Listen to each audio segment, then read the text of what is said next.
name is Breon Anderson, and today I will be conducting an interview with my mother, Vernett Dubose. Today we will be talking about the status of women and how people feel that they should fit in today's society. But before we talk about that, we're going to go get some background information on my mother. So, tell me, when and where were you born? When I was born was in 1970s, in the 70s, and I was born in Centerville, Mississippi. Okay. And do you have any other siblings? I sure do. I have 4 beautiful sisters, no brothers. Always wanted a brother. But anyway, 4 sisters. Okay. And what was it like growing up with 4 sisters?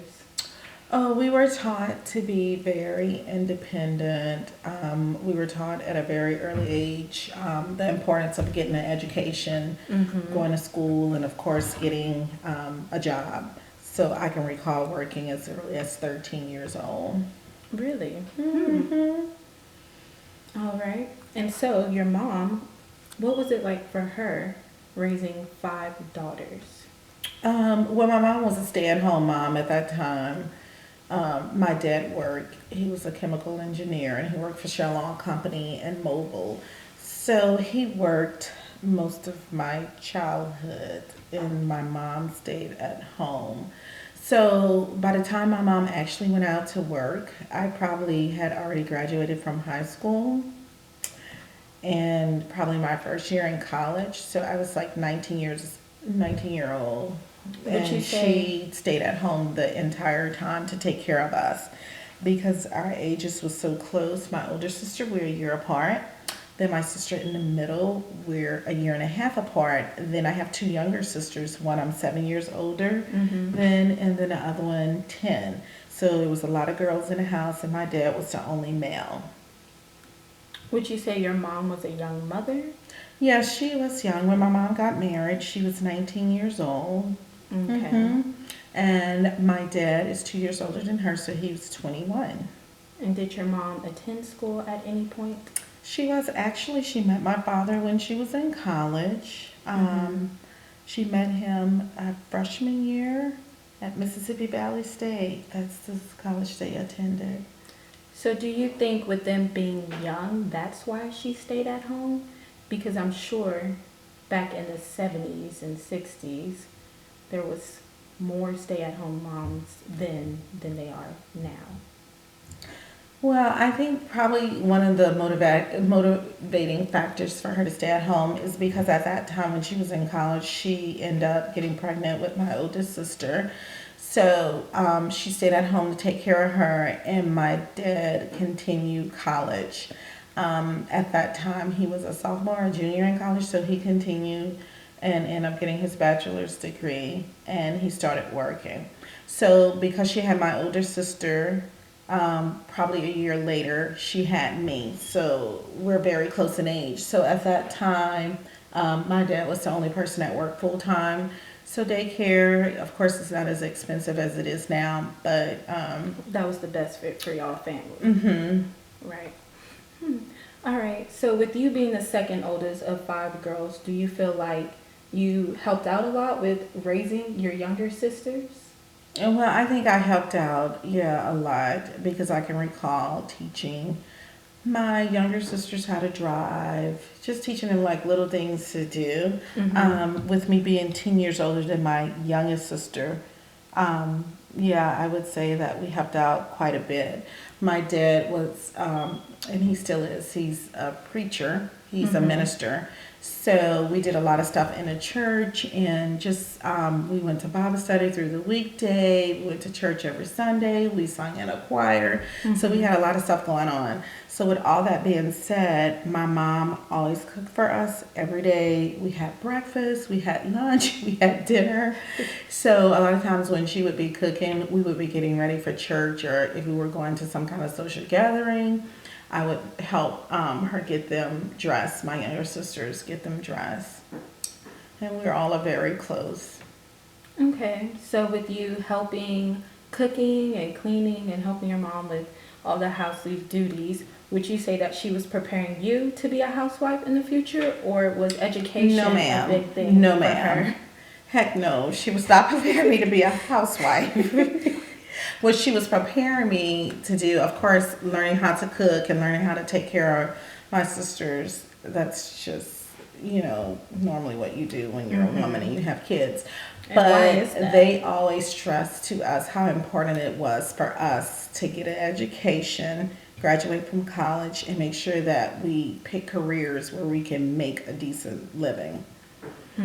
So that was like the focal point for us growing up. Like we talked about college. I can remember talking about college as early as when I was in the fifth or sixth grade. Like, hey, what do you want to do? When we go visit my grandparents or aunts, and it was like, hey, what school do you want to go to? What do you want to be when you get older? So talking about our future was very important, and planning for our future and making sure that we, just kind of made the appropriate steps in preparing for our future was very important. Okay. So, do you think your parents taught you and your sisters everything y'all should know in order to conduct yourselves as women? Of course, my mom is a Proverbs 31 woman, honey. And my dad, he's a good man. He was, he always took care of his family. We never had to worry about whether we were going to have food to eat, whether the lights was going to be on. Like, he really raised us to be conscious of what was going on in the world, but also how to honor God and the choices and stuff that we make. I can recall, of course, having Bible studies, having Sunday dinners together. Like, our family is our base, so making sure stuff was straight at home was very, very important.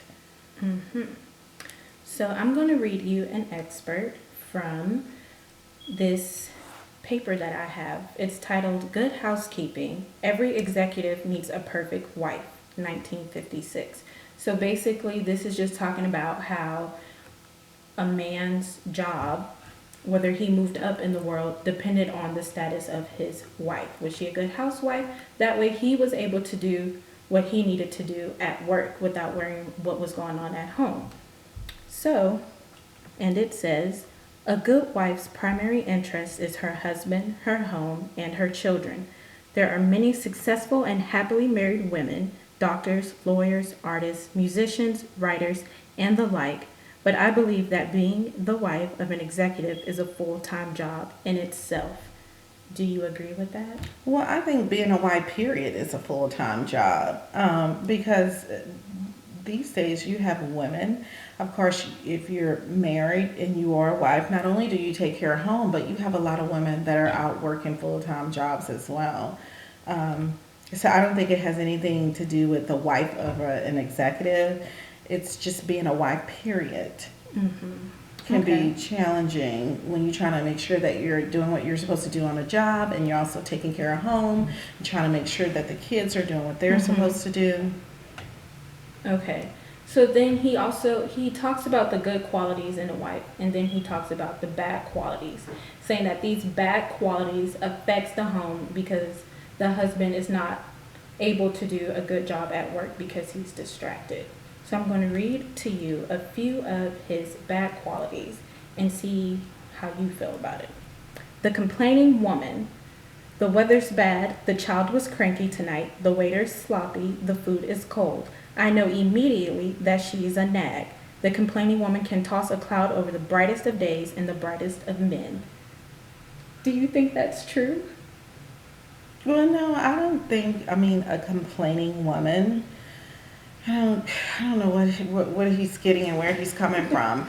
I mean, you can have a complaining man that can, make somebody's day gloom. Exactly. So I don't know if this is his definition or because she complains or says how she feel about the food. If it's cold, it's cold. It needs to be heated up. I mean, if it's, so I don't know where this is coming from. Well, actually, this is what they thought of women in the 1950s. Moving on. The dominating woman. She knows it all, from what a man should eat to how he should run his business. Her unwanted advice is offered free of charge for everything and anything. What do you think about that? Is she not allowed to say anything to her husband? A dominating woman. Well, I mean, I think that but women have a voice, and you should be able to speak, and you should be able to say what you need to say Right. without thinking, oh, if I say this, he may take this that way. I think men just need to get it together. They need to get their confidence level up. You have women that are very vocal. It is definitely not like it was 30 years ago. You have women that are graduating from high school, going straight to college. These young people are getting their masters. I mean, so you have women that are coming out of college at a very early age. They're starting their careers. They're waiting to get married. They're waiting to have children. So when you have someone that's have been exposed to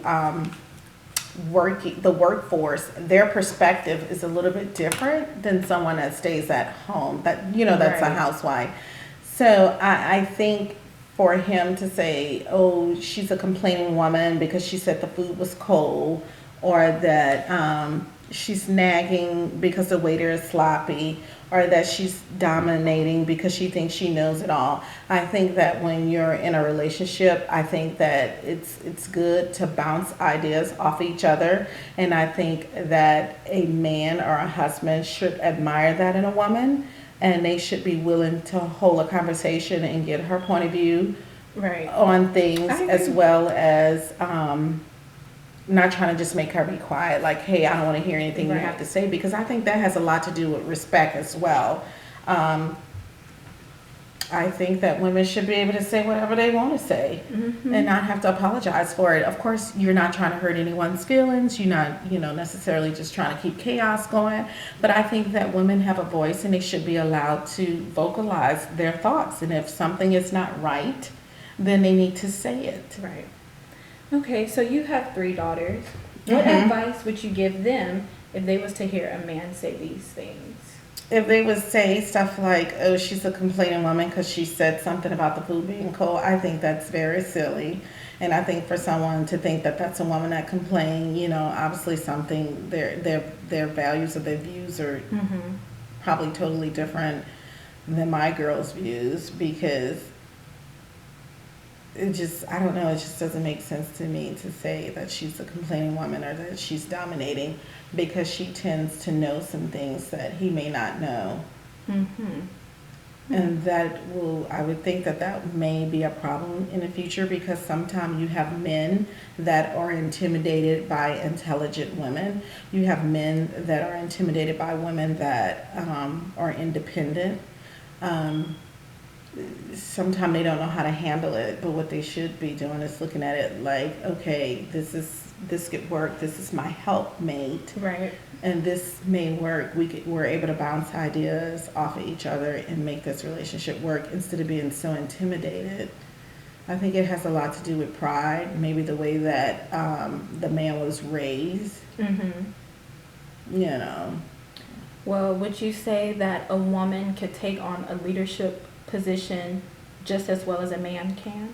well, I think a woman can take on a leadership position, and I'm not saying that just because I'm a woman, but I think if you qualify, then you should be able to take on any position that your heart desire, and if you qualify for it, I mean, I don't think you should not um, position yourself for a particular role just because you're a woman, for a Mm-hmm. particular position just because you're a woman, or even if the field is a little dominating. Like, I know at one point you didn't have really women that was police officers, or women that was firefighters. Like, they viewed Right. those kind of jobs as for men only. But these days things are totally changing. I think if you put your mind to it, a woman can do anything that she puts her heart to. Right. So I guess we can agree and conclude that women are no longer where they once were before. They're not sitting Oh, here of being course. housewives, but they're doing Oh. so much more. Yeah, and not saying that a housewife is a bad thing, because if that's what you choose to do, then that's your choice. And I know a lot of people want to be a housewife. Like, if you have kids, some women they Right. really particular about putting their kids in certain daycares, or they want to stay at home for maybe 3 or 4 years till the kids get school. Till the kids are at a school age where they can actually start kindergarten. Nothing is wrong with that, as long as you and and your partner agree that that is a good idea, then of course that should happen. But I don't think it should be something that should be forced on you.